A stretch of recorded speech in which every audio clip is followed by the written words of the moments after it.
Today is Tuesday, the 27th of April, 2021. My name is Megan Gonzalez. I'm interviewing Sabrina Pequeno for the South Texas Archives of Texas A&M University Kingsville.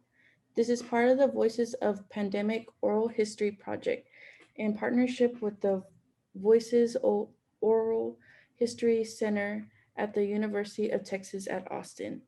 Please know, Ms. Sabrina Pequeno, that this recorded interview will be placed in the South Texas Archives at the Texas A&M University Kingsville and shared with the Voices Oral History Center at the University of Texas at Austin. If there is anything you do not wish to answer or talk about, especially given that your recording may appear online, I will honor your wishes. Also, there is something that you want to talk about, please bring it up and we'll talk about it. Because we are not conducting this interview in person, I need to record you consenting. So I'll ask you a series of 6 questions. Please say yes, I agree, or no, I do not agree after each one. There are 4 questions we need to make sure you agree to before we go on. South Texas Archives at Texas A&M University Kingsville wishes to archive your interview along with any other photographs and other documentation at the South Texas Archives at the Texas A&M University Kingsville. We will retain copyright of the interview and other materials you donate to the South Texas Archives at the Texas A&M University Kingsville. So I'm going to begin with the questions. Do you give us consent to archive your interview and your material at the Jernigan Library at the Texas A&M University Kingsville? I do. Okay. Do you grant South Texas Archives at the Jernigan Library at the Texas A&M University Kingsville copyright over the interview and any material you provide? I do. Do you agree to allow South Texas Archives at the Jernigan Library at the Texas A&M University Kingsville to post this interview on the internet where it may be viewed by people around the world? I do. Do you grant South Texas Archives at the Jernigan Library at Texas A&M University Kingsville consent to share your interview and your materials with the Voices Oral History Center at the University of Texas at Austin for inclusion in the Voices of Pandemic Oral History project, which will include posting the interview on the internet? I do. We have many questions in the pre-interview form that we have already filled out. We use that information from the pre-interview form to help in research. The entire form is kept in secure Voices server at the University of Texas at Austin. The final storing of the pre-interview form will be at the South Texas Archives at the Jernigan Library at the Texas A&M University Kingsville. We will be stripped out any we will have stripped out any contact information for yourself or family members so that you will not be part so that will not be part of your public file. Your public file will only be accessible at the Jernigan Library. I'm going to ask you 2 more questions. Do you wish for us to share the rest of your interview at the public sorry. Do you wish to do you wish us to share the rest of your interview in your public file available to researchers at the South Texas Archives at the Jernigan Library at Texas A&M University Kingsville? Yes. On occasion, Voices receive requests from journalists who wish to contact our interview subjects. We only deal with legitimate news outlets. Do you give consent for us to share your phone numbers or your email with journalists? Yes. Okay, so we'll start with the interview. So tell me a little about your experience with COVID 19. So I got I mean, is it okay if I say that I got it or anything like That's that? fine, whatever Okay, you yeah. can share. So with COVID-19, when it first started happening, me and my roommate, we were very safe about the whole being cautious type of thing. Sadly, we did get affected by COVID back in September, um, and that was really hard. Just to go through that in general. It was a really scary experience. I know that we were probably sick for about 2 weeks. But overall, like after that whole incident like happened, we just decided to be more cautious than what we really were originally were from the beginning. And ever since then, we've just, we've practiced social distancing and everything else like that. That's good. How did you learn about COVID-19 from like um, radio, TV? So we learned about COVID-19 through TV, through news outlets. That's when it first started happening. When it first started happening, that's when news outlets started getting started bringing more like attention to it. So we learned through there and also through social media as well. We learned more about like how the vaccine will affect a person and how it's affected people like in the U.S. and other countries too. Um, and it was really hard seeing that, like to see how many people got affected by COVID-19. So many people got affected. Very. What was your initial reaction to the information about COVID-19? It was very shocking to hear about all of this. You've heard like of other pandemics going and happening back in like in older times and things like that, and you would just never think that it would happen again.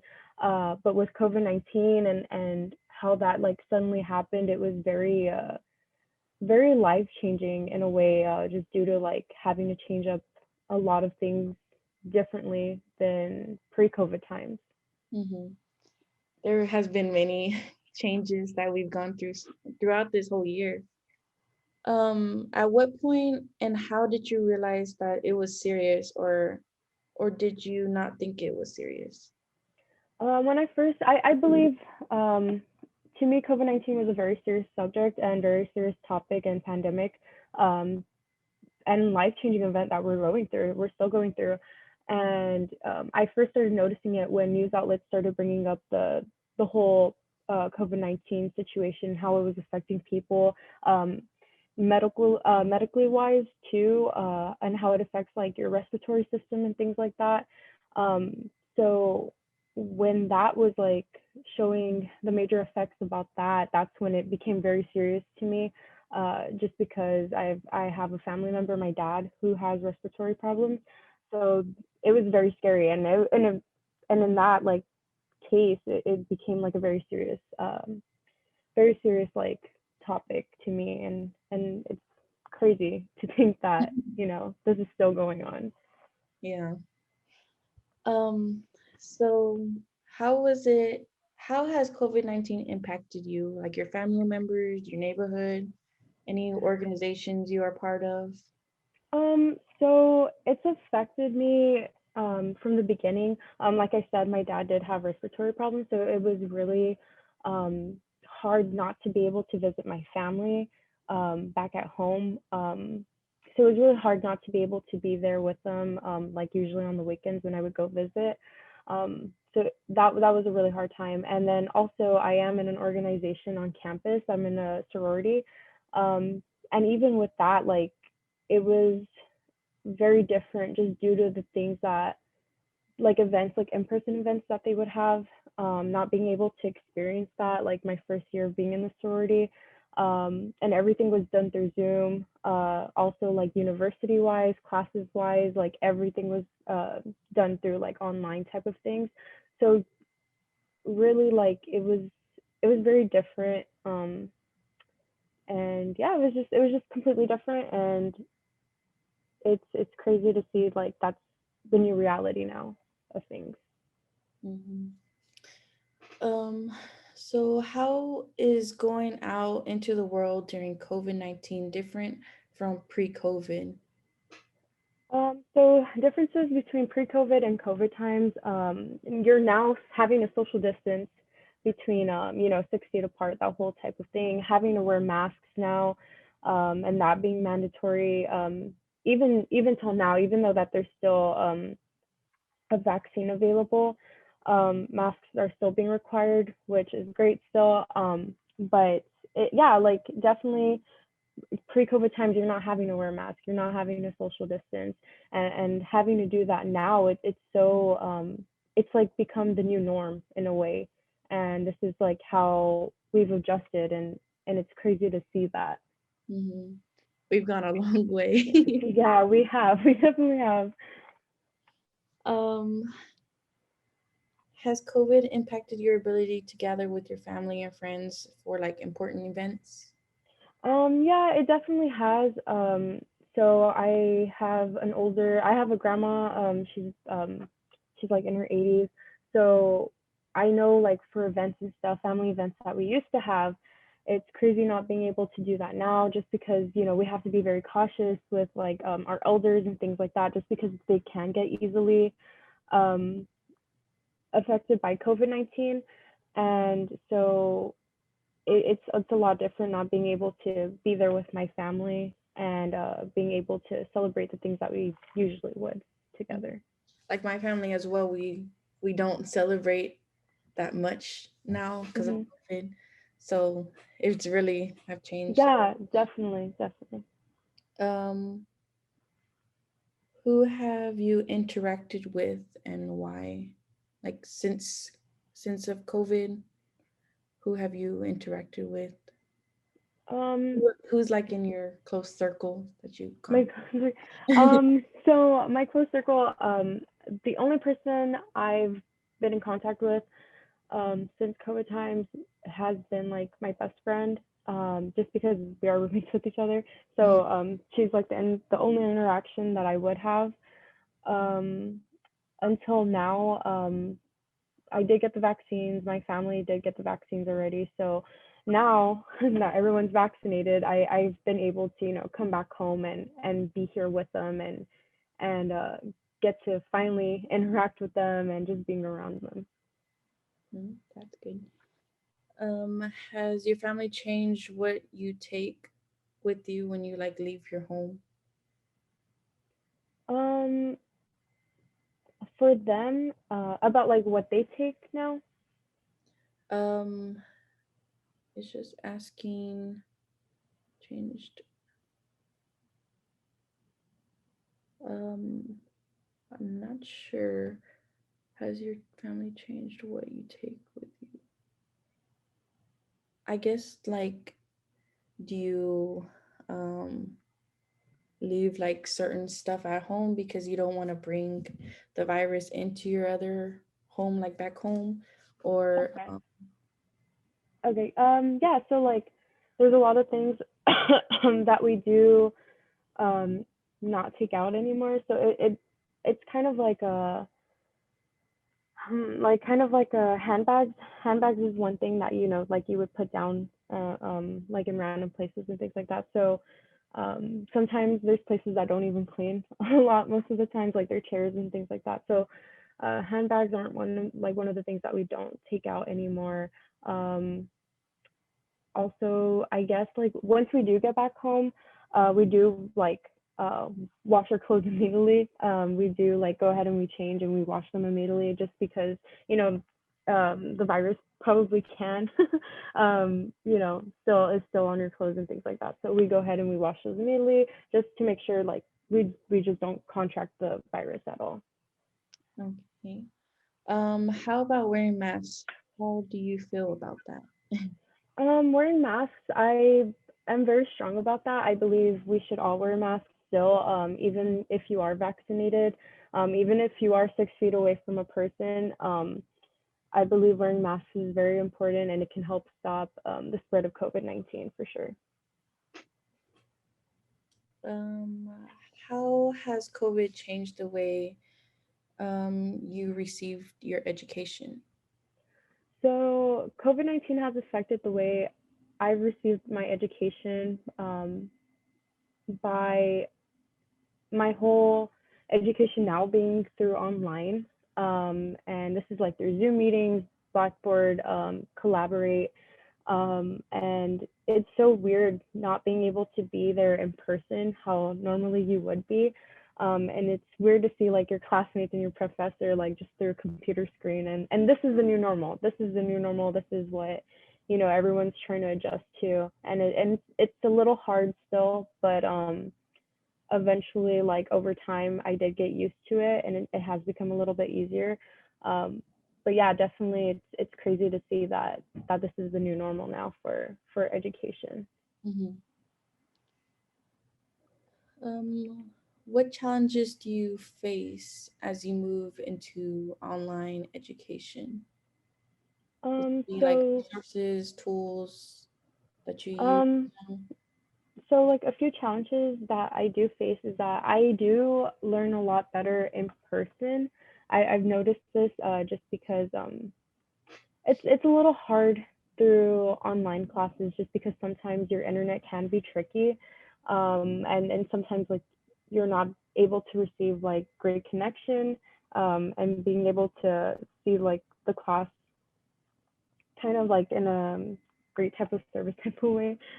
So I mean, I learn a lot better in person just because, you know, the professor's right there in front of me, and I'm able to like be able to ask them questions right there and then.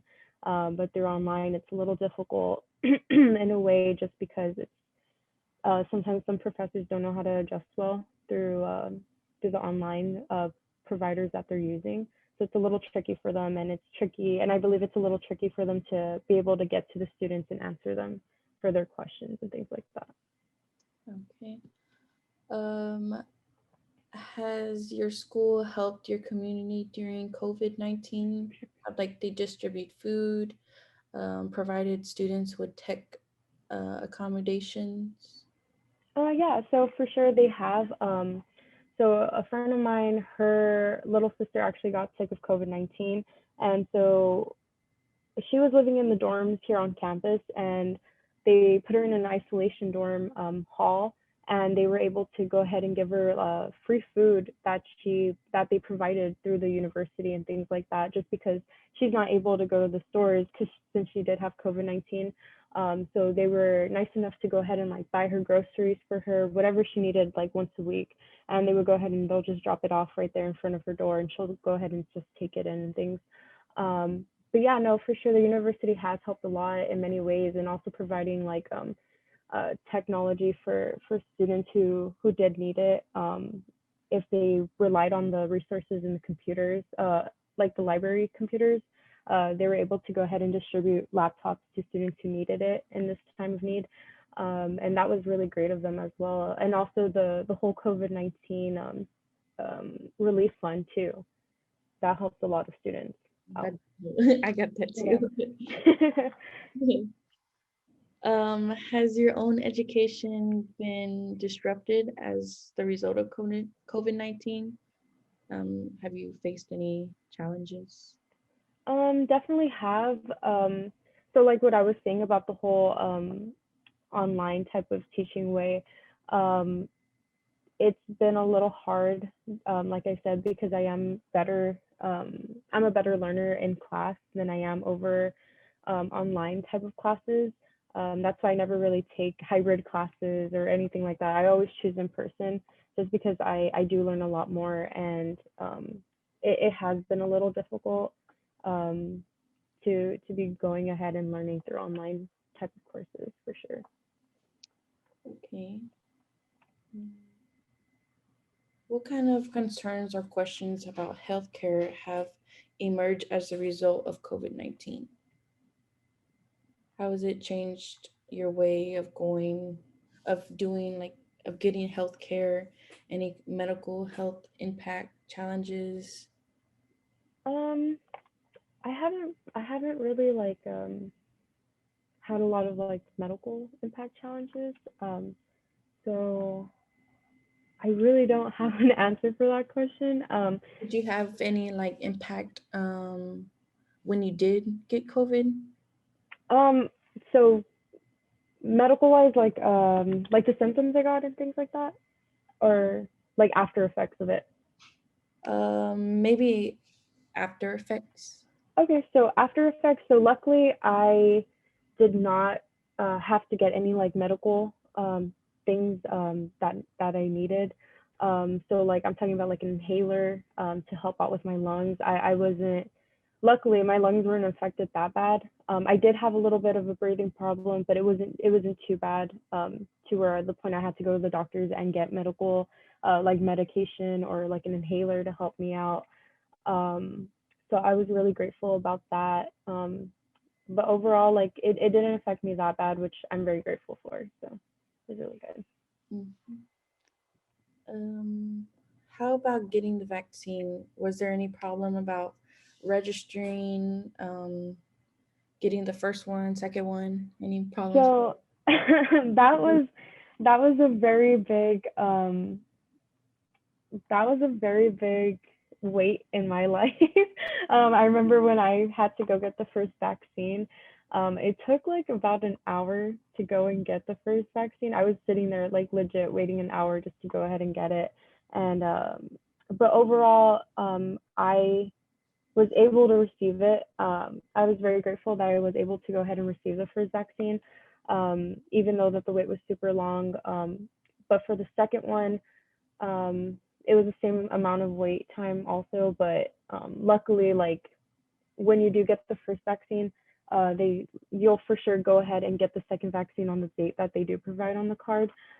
So you're not really, it's not really like, oh, you won't get it on that date that we provided on. Like it's a for sure that you will get it, which was really great to have and to be able to secure a spot that way. But overall, it wasn't hard to go ahead and get the vaccine. It was super easy. Um, have the organizations you are part of provided resources regarding COVID-19, as in school board, or have Yeah. they provided anything? Yeah, so for sure, the organization that I'm in, so I'm in a sorority, so they did provide resources and links for registration for getting the COVID-19 vaccine, and also sending out like locations of places that were giving it out, links that you can register to go ahead and register to reserve like a time slot for receiving the vaccine as well. And it wasn't only just my sorority, it was also my professors as well. I probably had about like 3 professors providing us with like links and registration links, and like providing us with places that were giving out the COVID-19 vaccine. So Okay. How do you believe politics affected how COVID was handled? um, I believe politics affected it in a way. Uh, it was a lot of different viewpoints and opinions about it. Um, and what I mean by this is some people kind of believed in it, and some people kind of didn't believe in, like, COVID. And then you have the ones who kind of didn't like want to get the vaccine just because of like some viewpoints that they've heard of. So it was a lot of like I believe like politics probably just played like a little role in getting the whole COVID-19 vaccine, or how the way that we went about trying to prevent the spread of COVID-19 in the beginning of it all. How has COVID affect politics in your area? So COVID has affected politics in my area. Um, Kind of like what I said, just like little side comments, that things like comments that were made during the whole, you know, or from both sides. So you have some people who believe in things, and then you have some people who believe the other side as well. So it was a little crazy to see that, like how some people reacted with what was said and what they believed in, and How, things like that. like their opinions to it? Yeah.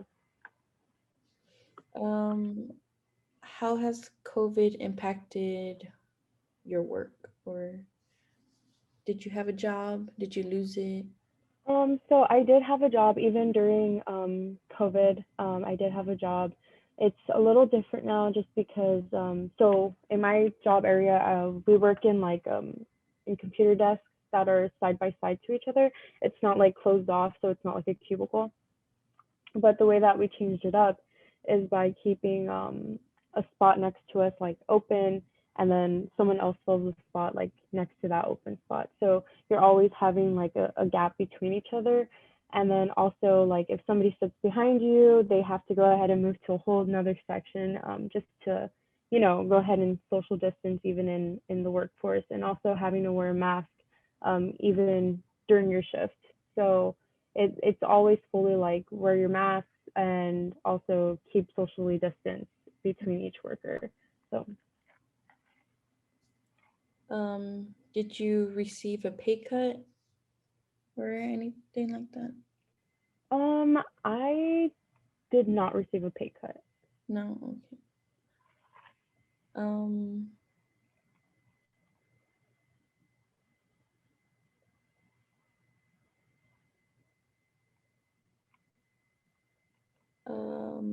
do you have any concerns about did you have any concerns about finances during COVID? I did have concerns about finance during COVID just because um, COVID did affect me. Even I got COVID during like when the time I was working still. So that was a little hard just because I wasn't able to work for a while just because of isolation, of course. And Mhm. so that was a little hard to be able to go ahead and keep up with rent money, also like money to spend on for food and just little things like that. But mostly the major thing was rent money for sure. Um, how has COVID impacted your ability to financially contribute to your family? Um, was there like money sent from your family, or did you have any So problems with that? So for sure it was a little hard. So my family does send me money, to help pay for some of the rent as well. So I remember when their whole work had to like shut down for a while just due to the whole COVID stuff that was going on. It was a little hard for them to be able to go ahead and help me out a little bit with rent money. And also, like, even on my side, I'll go ahead and offer them the money too when they were going through that whole shutdown as well. Um, and that was a little hard on my side too because it was like you have to save up for rent, but also having to help and send the money back so that they can go ahead and have food and little simple things like that. Um, how has your work changed? Did you have any duties that were shifted? Mm, my work changed. I believe it didn't change that much. Everything was the same. Nothing really changed during work. All right. Um, have the current social movements in conjunction with COVID-19 impacted your daily life, your perspective on going out? Um, so is it kind of like how has COVID affected the way I go out now or things like that? Hmm. Um, so COVID has affected the way that I go out now. It's kind of like you do have to be cautious now with everyone around you, even when you wear a mask. There is some people who don't wear masks, and that's a little um, something that you have to be cautious about even. And then also like just public areas too, the overcrowding type of areas, you do get a little scared about that sometimes, just because like yeah, you are vaccinated, and yes, somebody else can be vaccinated around you, but the chances of still getting COVID are still pretty high. You're not fully protected. Um, so that's always a fear too. And even if you go around someone, like around a loved one or anyone that hasn't gotten the vaccine, and you're still able to go ahead and give that virus to them, even if you are vaccinated and you don't have the symptoms. So yeah, like going out and things like that has been affected in a way like where you still have to where you still have to be cautious even though you have the vaccine, even though you are wearing a mask. So Mhm. Yeah. Have you participated in protests or like I know we had one here. Did you participate? Did COVID impact whether you decided to participate or? so COVID did impact the way that I wanted to participate in it, just because I know that we did have a protest that was happening. So as much as I wanted to go, it was kind of still like that whole situation of like, yeah, they were safe, but at the same time, it was still a little risky because, it was, I believe when the protest happened, it was still in the beginning stages of COVID or middle stages of COVID. And I believe that's when the vaccine wasn't even out yet. So Mhm. it was still a little scary because it was still developing. They were still finding out new symptoms that were happening because of this. So yeah, it really affected the way that I wanted to go ahead and protest for what we were doing here. Um, so yeah, COVID did affect it. COVID did for sure affect it. Okay. Is there anything else you would like to share with me about your experience with COVID-19 that I did not ask about? No, I believe you got everything. Okay. That's the end of the interview.